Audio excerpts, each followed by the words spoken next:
Mga ka-disciple, may tanong ako sa inyo. Na-feel nyo na ba na parang maliit lang ang ambag nyo sa simbahan o sa misyon ng Diyos? Parang insignificant? Pero teka, baka mali ang tingin mo sa sarili mo. Panahon na muli para ibahagi ko sa inyo ang mensaheng nagbibigay buhay mula sa Ebanghelyo Malyong Araw. Ako po si Brother Rai, Digital Disciple. Sa Ebanghelyo natin ngayon mula sa Lucas 8:1-4, ikinuwento ni San Lucas na si Jesus ay naglakbay sa iba't ibang bayan, ipinapahayag ang mabuting balita. Kasama niya ang 12 at ilan ding kababaihan, si Maria Magdalena na pinalaya mula sa 7 demonyo, si Juana, si Susana at marami pang iba.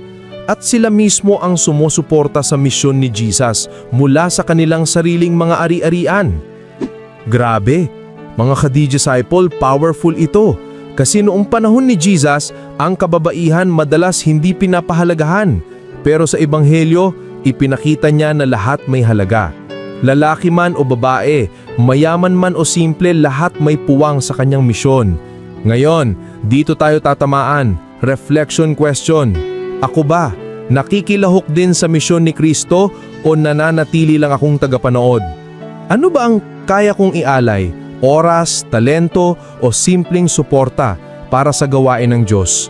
Tandaan, hindi laging sukatan ng laki ng ambag mo. Ang mahalaga ito'y nagmumula sa pusong nagmamahal at handang maglingkod. Mga ka-disciple, huwag mong maliitin ang sarili mo. Sa mata ng Diyos, kahit maliit na bagay nagiging malaki kapag ibinigay ng may pagmamahal. Ako po si Brother Rai, online for Christ, offline with purpose. God bless.